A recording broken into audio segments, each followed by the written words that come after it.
It is your Classic Metal Show right here on the ClassicMetalShow.com. That is one of my favorite bands, and one of my partner Chris's favorite band, Benedictum, from Seasons of Tragedy from their 2008 release. That is The Beast in the Field, and my Beast in the Field, Chris Aiken. What's going on, Chris? Hi, friends. I'm at Steel Panther. Nice. Nice. Well, Chris, tonight we're going to do something just a little bit different. Yeah. I feel like John Cleese of Monty Python. And now for something completely different. Right. You and I are going to take a back seat. Yes. And we're going to basically be chauffeured tonight. I like that idea. You know, I like being driven by hot chicks with large breastises. Right. Well, we're going to step back, and we're going to let our good friend Veronica step up and be the ringmaster tonight. So without further ado, let's bring on my love, your love, everybody's love, the V from Benedictum. Hello, Veronica. That was awfully nice. I'm waiting for like the other shoe to drop. What's really going on? Well, you think we're gonna spring a trap on you? You've done it before. No. Why would I not think that? Don't get me started. You have done that too. Well, okay. But thank you. I'm going to be very nice and demure today. Well, I got to ask you, Veronica, and you just made a statement here. It's a very loaded statement. Without even thinking about it, when have we sprung the trap on you, and what comes to mind immediately? Go. What comes to mind? So what comes to mind? First of all, that was one of our earlier interviews, actually, and that was the whole thing with Vainglory. And I will never forget that because I was like in tears. Really, I wasn't on the show. But afterwards I was like fuming because when I get mad, I cry. So you don't want to push me to that point. So were you angry? Yeah. Were you angry with us? Yes. Really? What? Because of it was a total setup. And the thing is, it took you a while to even really like get it. So what had happened was I was angry at you because you had interviewed them prior to me. You had asked me what I thought about their singer, and me never being one to say anything negative. I do try to be as honest as I can, but you know me, there's enough negativity around. And I answered you, and then you said, and this was the setup, so would you like to hear what she had to say about you? And then you played that little snippet of the whole thing, and I was like, wow, because it was pretty messed up. And then after the interview was over and we were off the phone or whatever, I was like, that's kind of jacked up.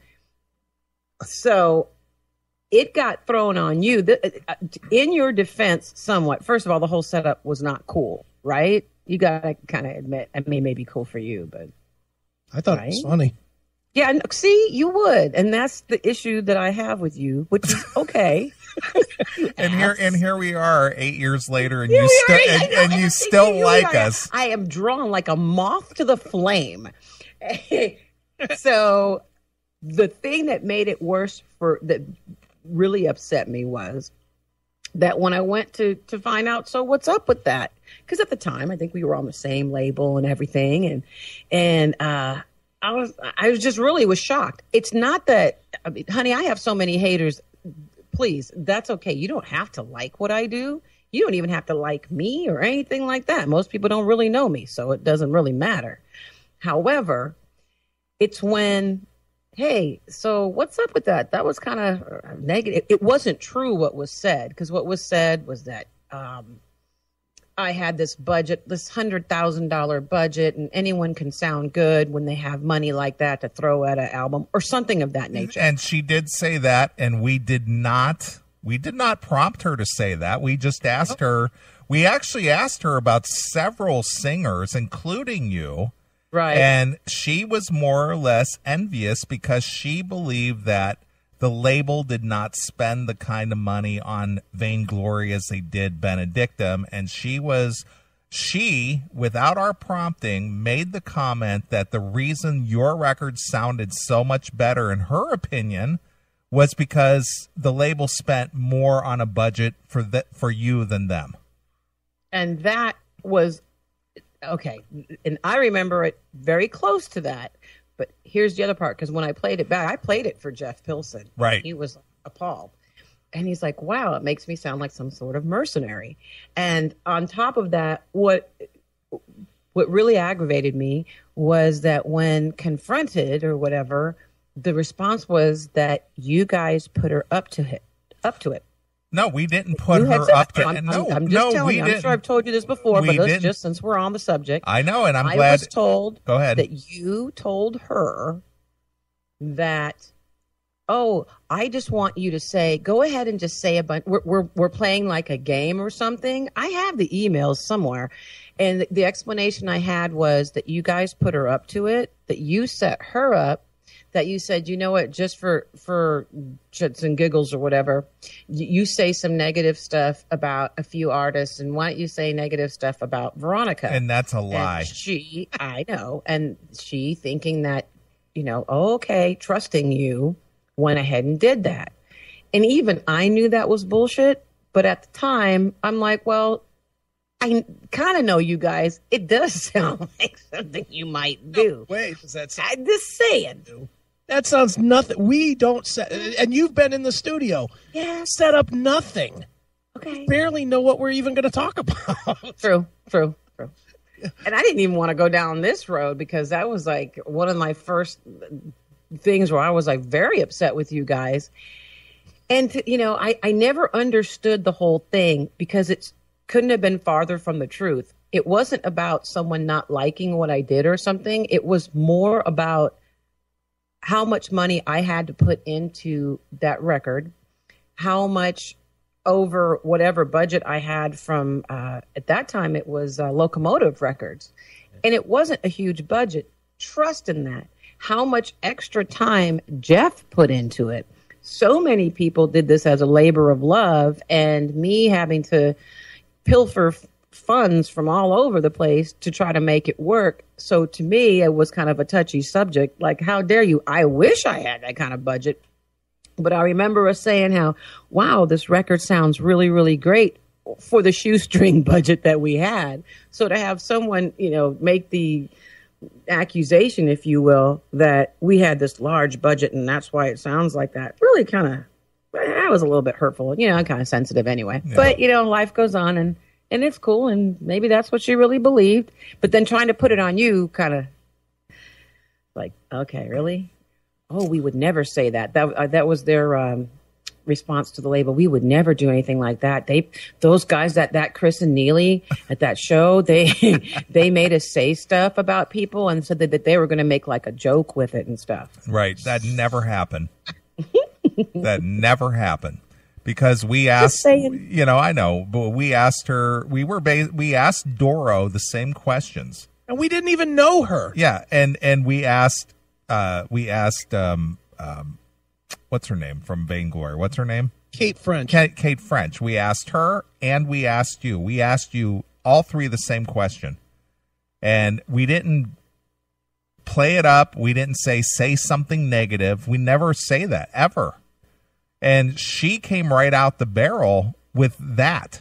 And it was just like, holy shit, really? It's like, okay. And that's how it happened. As God is my witness, that's how that happened. We did not prompt her to say anything negative. I know it took me a little while to really digest that because of the way you guys are. But after knowing you for all these years, I totally get it now. And just kind of seeing how it especially back then, people say shit. And it's cool. I wouldn't change if you were to ask me the same thing about her and what she does in this moment. I would say the exact same thing. I think she's great. What would you say? She's an excellent bartender? No. Oh my God. You are fucking nice. See, it's just, and I asked for this shit, right? Yeah, and I'm the one. Okay. Can you say, would you like fries with that? She waits a mean table? No, she's a talented. Shut up. She's a talented person. Period. Right. That's it. Right. That's it. What band? So you and your little instigating ass. Where's my spanking paddle? I know it's around here somewhere because somebody needs to get it. And Neeley, from what I'm understanding, you want me to punish you? Oh, yeah, absolutely. There's not a guy out there who doesn't want that. I'll trust there is. Name one. I can't. I can't. I can't. Not that I don't know one. It's just I can't do it. Right. Yeah. Oh, no. Mm-mm. Yeah, No. Oh, no. There's some, yeah. Well, that Veronica. has to be like the Punisher, right? Right. It's okay. So Veronica, what is the occasion that you want to step up and sort of guide us through a 6-hour show, which obviously features you and your guests? What prompts this? Why now? What do you want to do with us? Okay. Well, if this was a different type of show, that'd be a different thing. But it is what it is. That being said, I need some freaking money. All right. I am broke like a joke. I'm in debt. And so what I'm doing is starting this Kickstarter campaign. And my preference would be like, remember the last takeover show? That was so much fun for me because we had to do the whole thing and do it in the studio and have all these great sound effects and all that kind of stuff. However, this has been a really cool thing for me because I've got to interview some cool people and stuff like that, which you'll hear some of that later. And the main reason for it is to make people aware of the fact that I am looking for some money for my Kickstarter campaign. I've got a solo album coming out. And we're kind of like what we were just talking about. The budget did not in any way cover all the things that needed to get done for it to be a good album. It's been quite a journey, and that's what I'm looking for. I want a really good video. I'm offering some kind of cool stuff. I'm getting more stuff in as I go. Like some really cool guitars, a Schecter, a C1 classic guitar that Pete has. So he's willing to cough that up. And there'll be a custom graphics Scream guitar, some autographed helmets, all kinds of stuff. But I want people to be a part of as I take this little journey into doing the solo project thing. So that's why I'm doing this. But it's also a lot of fun because I had a chance to do some interviews with some people that I really care about or I haven't even met yet. So it's been like, it's been quite the journey. So it's been taking me forever, but I'm loving it. And I appreciate you guys giving me the time. Nice. Well, Veronica, as you know, you've been here in the CMS studio and you've been a guest on the show more times than I can count. And Chris, I think, will agree with me that our show is your show. So take it away. Where should we go from here? Oh, honey, the whole reason, I wasn't even going to involve you at all, as you know. But I just bye. Think, what was that? I said bye. I know. See ya. No, but you guys kind of move things along. And, I just want you to be a part of this, too, because you guys are really good at what you do. Let's not bullshit, shall we? I love you guys. And we've recently, especially this year, we've been through our shit, right? Oh, yeah. And there was a point where I really didn't think I was going to speak to you guys anymore. At what point was that, right. Veronica? Yeah. At what point was that? Oh, that was when I was at the sanctuary in L.A. And Mr. Aiken was extremely drunk. And he just pissed me off. And a lot of times you do push my buttons in a way nobody else does. And I guess that's a good thing sometimes. But at the end of the day, I just think I am not going to do this and I'm not going to debase myself and all that. But I have fun with you. I have fun with you and the people in your chat room. And you guys show me a lot of love. So I got over it and we hashed it out. We've talked about it a few times. And I think the last time I was on the show, I don't even remember half the stuff I said because I was probably on a crying jag or something and felt all jaded and would never speak to another blonde again and all of that. A blonde? Never mind. Okay. It's interesting that the last time she was on, I got all hateful. I was at Steel Panther. Right. And now this time she's on and I'm going to Steel Panther. Right. So what's up with that? Well, you might just hate me in the next hour or so. Oh, Lord. Well, no, I'll be good. I promise. Right. So All right. you guys tell me what's up, and thank you for letting me get the word out. The campaign will be on. You'll be able to access it at veronicafreeman.com. So we keep it simple, and that's really all I have to say about it. The process has been kind of. I'm like worn out from it. I'll be glad when it's like giving birth. I'll be glad when this thing is done. I was very nervous about doing a solo thing in the first place. And I remember the first time we talked about it, of course, Chris had to try to, oh, so what does this mean that you're now going to think you're too good for Benedictum and all that kind of shit. So, I mean, you talk to me. Well, it sounds like, Veronica, it sounds to me like the issues lie with Chris and less with me. I understand Chris is a diverse personality. He's got, a lot of different facets about him. So if you want to kick his ass, I'll be glad to hold him. All right, Mark Striggle. I would love if you did that. If you held him down and I could just like whoop him, that would be great. Right. Because when I go back to the sanctuary, apparently Mistress Cyan has quite a few of her personal things that she would allow me to use. And I saw the equipment room, and that was like something I'd never seen before. So I even felt like this incredible vibe when you walk in. And just for those who don't know, it's over at the Sanctuary LAX, and it's I guess a dungeon you would say. Mm-hmm. But okay, because now I get all nervous now, right? Why? Well, wait a minute. Well, why the nervousness? Why? Because that's just how because that's not completely me yet. And yet? Well, look who's calling me, but on my cell phone is Pete. Yeah, he's like, what's up with that? Douche is doing? I don't know. I sent him the number like 100 times. He's on the line with us.